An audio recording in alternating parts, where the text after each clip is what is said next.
Do I live in a democracy?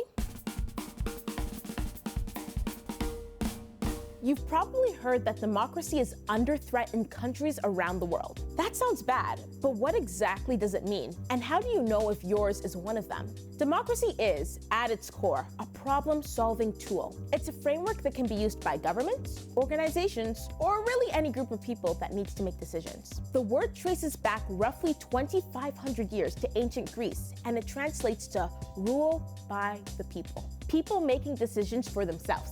Sounds simple enough, but how do they make those choices? And how do you decide who's even included to begin with? Modern democracies have some broad similarities. There are citizens who elect politicians who vote on laws that govern their country. There are fair elections that occur regularly, a free press that holds governments to account, a court system that ensures laws are being applied accurately and fairly, and the list goes on. Time to get technical. In Canada, we have a parliamentary democracy, which means the Prime Minister only has power because the majority of Parliament, as well as the Speaker of the House, says so. Canadians don't vote for a Prime Minister. They vote for a Member of Parliament from their area who then gets a seat in the legislature. A Prime Minister is then chosen from the 338 members of Parliament, typically the leader of the political party that holds the most seats. There's also the Senate, made up of unelected senators, which is critical in passing legislation. There are other systems. For example, in the United States, citizens vote directly for more political positions, including the president. There are also countries that may appear democratic, but aren't really. Russia holds elections, but the results are never in doubt. So, how do you know if your democracy is under threat?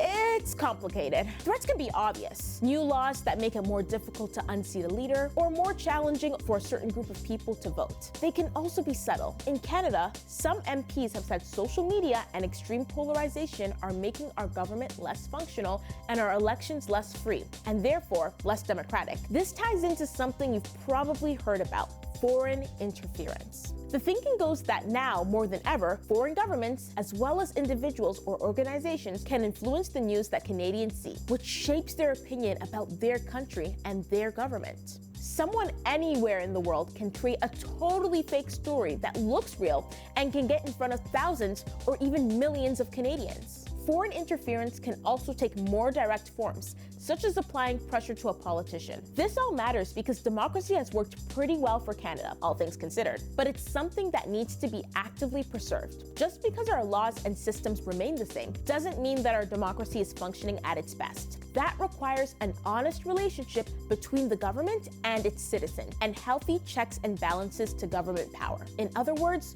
rule by the people. Thanks for watching this episode on Nerds on Politics. If you have any more questions about getting involved in your democracy, you can find me on X at Maryanne Oketch. If you've enjoyed this video, hit that like and subscribe button and click anywhere around me for some more helpful pointers. See you next time.